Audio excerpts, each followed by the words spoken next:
question from the unit coordination complex.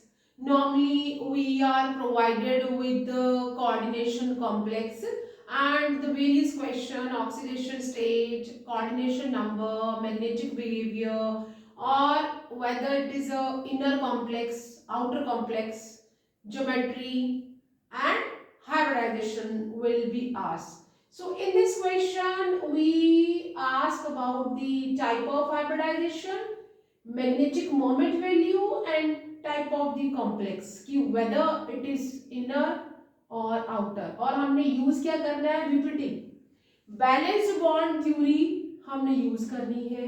Balance bond theory जो है वो क्या बताती है कि ये जो कॉम्प्लेक्स है वो निकल का कॉम्प्लेक्स है। आईपीएससी नेम अगर लिखने के लिए आया होता तब भी हमें इसका ऑक्सीडेशन नंबर फाइंड आउट करना है। तो कॉम्प्लेक्स क्या है, दैट इज वन निकल। निकल जो है हमारा 3D एलिमेंट है एंड 2 माइनस। निकल का एटॉमिक नंबर इस क्वेश्चन में प्रोवाइडेड नहीं है और आपने भी याद रखना है, निकल इज हैविंग एटॉमिक नंबर 28। सबसे पहले हम इसका ऑक्सीडेशन नंबर निकाल लेते हैं। मुझे पता करना है ये कौन सी स्टेट में है। So oxidation state as d elements are showing variable oxidation state. मालूम नहीं है तो एक्स ज्यूम करिए। क्लोरीन के ऊपर -1 का चार्ज है, टोटल 4 एटम है, overall charge -2, x -4 that is equal to -2 and x equal to -2 plus 4 which implies it is available at oxidation state +2। कई बार हमें क्वेश्चन आता है कि at which oxidation state it is available, तो here nickel is available at +2 oxidation state।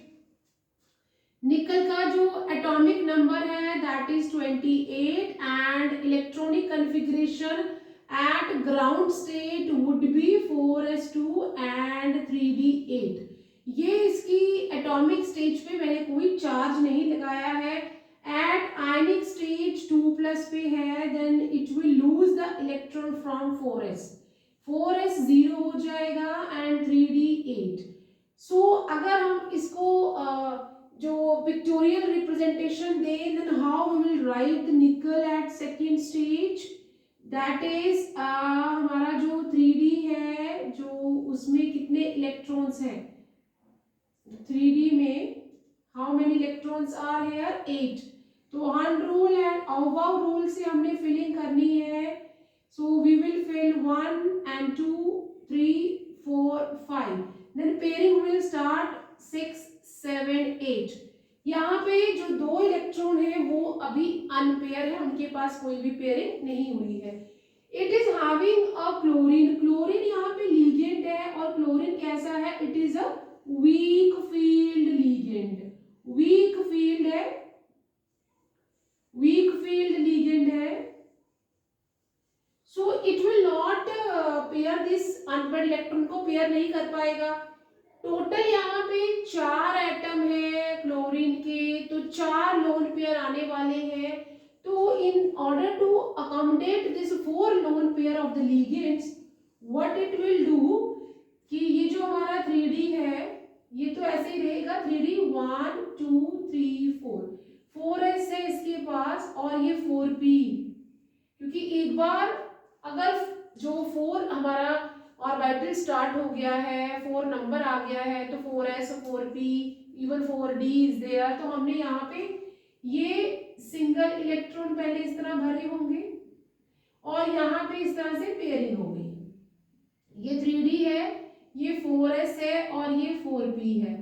जैसे कि मैंने लिखा है कि क्लोरीन जो है वो वीक है, पेयरिंग नहीं कर पाएगा, तो ये ऐसे ही रह जाएंगे। और ये जो 4 लोन पेयर आएंगे, 4 lone pair, 4 lone pair of electrons जो आएंगे वो कहाँ पे आ जाएंगे, एक पेयर यहाँ आ जाएगा, दूसरा पेयर यहाँ आ जाएगा, तीसरा यहाँ आ जाएगा और 4th वन यहाँ आ जाएगा। तो इस तरह से जो निकल है उसने अपना 4s और 4p यूज किया, मीन्स एक s यूज किया और 3p यूज किए। तो यहाँ पे जो हाइब्रिडाइजेशन हो गई वो कैसी हो गई, हाइब्रिडाइजेशन कैसी हो गई, दैट इज sp3 sp3 है और मुझे टाइप ऑफ हाइब्रिडाइजेशन ही बताना था, तो मैंने ए पार्ट जो है वो कवर कर लिया, दैट इज दी हाइब्रिडाइजेशन। यहाँ पे sp3 है। और अगर मुझे इसकी ज्योमेट्री पूछी होती बेटा तो क्या लिखना था ज्योमेट्री के लिए, जिसकी हाइब्रिडाइजेशन sp3 है वो कैसा होता है, दैट इज दी टेट्राहेड्रल। अगर पूछा होता, तो पूछा नहीं है तो हमने लिख दिया। अगर यहाँ पे इसका आईपीएससी नेम भी बोला होता लिखने के लिए, क्योंकि मैंने ऑक्सीडेशन नंबर फाइंड आउट कर लिया है, तो नाम कैसे लिखते हैं आप, दैट इज टेट्रा। और क्योंकि ये पूरा का पूरा नेगेटिव आइडेंटिटी है, टेट्रा क्लोरिडो, क्लोरीन होता है ना तो क्लोराइड है, नेगेटिव लिगेंड को ओ से एंड करना है, टेट्रा क्लोरिडो। और ये निकलेट, निकलेट और कौन सी ऑक्सीडेशन स्टेट पे अवेलेबल है, सेकंड पे। तो अगर आईपीएससी नेम पूछा होता तो tetra chlorido nickelate second ion, ion है ना ऊपर नाम लिखा चार्ज लगा हुआ है, तो ये इसका आईपीएससी नेम हो जाता। ज्योमेट्री मैंने बता दी, हाइब्रिडाइजेशन बता दिया।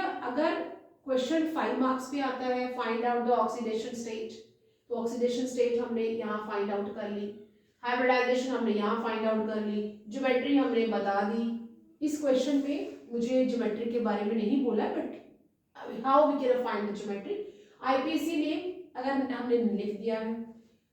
कोऑर्डिनेशन नंबर भी अगर पूछा जाता, sometime they ask about the coordination number also, तो कोऑर्डिनेशन नंबर कितना है इसका, coordination number that is 4, 4 atom है ना, तो कोऑर्डिनेशन नंबर। तो आप इस तरह बहुत easily 1 mark 1 mark 1 mark 1 mark, who knows what will be the question. And magnetic moment, magnetic moment निकालनी है तो बी पार्ट जो है दैट इज, ये तो हमारा सिर्फ ए पार्ट हो गया, तो बी पार्ट में मैग्नेटिक मोमेंट हम इस तरह से एमयू से लिखते हैं, and that is root n n plus 2 Bohr magneton unit है। एन यहाँ पे क्या है, number of unpaired electron, n क्या है यहाँ पे, अनपेयर्ड इलेक्ट्रॉन क्या है इसके पास, निकल सेकेंड ऑक्सीडेशन स्टेट में 2 अनपेयर्ड इलेक्ट्रॉन शो कर रहा है, तो that is root 2, 2 plus 2 that is 2 into 4 that is root 8। और अगर 9 होता तो 3 आंसर बाहर आता है, तो एक ही नंबर कम है, तो we will write here that is 2.82 और 2.9 बोर मैग्नेटर। तो इस तरह से आप इसका मैग्नेटिक मोमेंट भी निकाल सकते हैं। And type of complex, C part, कैसा कॉम्प्लेक्स है ये, इनर है या आउटर है, इसने इनर वाले ऑर्बिटल्स को यूज किया क्लोरीन के लोन पेयर को अकाउंटेड करने के लिए, या बाहर वालों को यूज किया, तो बेटा उसने अपने से बाहर 4s और 3d यूज हो रहा था इलेक्ट्रॉनिक कॉन्फ़िगरेशन में, यहां से उसने 4p को बाहर वाले को यूज किया है, so it is the outer orbital complex. Okay, so this is a way how we can write about the complex कैसा है। और अगर आपसे पूछा जाता कि ये मैग्नेटिक है या डायमैग्नेटिक है, तो ये डायमैग्नेटिक है, अनपेयर्ड सॉरी पैरामैग्नेटिक है, यहाँ पे अनपेयर्ड 2 इलेक्ट्रॉन है। अगर पूछा जाता कि whether it is a paramagnetic और diamagnetic, it is a paramagnetic. So सारे क्वेश्चंस, जितने भी क्वेश्चंस के बारे में पूछे जाते हैं इस तरह से क्वेश्चन आएगा, आईपीएससी नेम लिखिए, और ये बीपीटी के हिसाब से है, तो यहाँ पे this is according to valence bond theory. तो ये है, I hope you got some ideas how you can write the answers in your coming board examination, and for any doubt give me a comment in my comment box, and like the video, share the video, and subscribe my channel for coming new updates.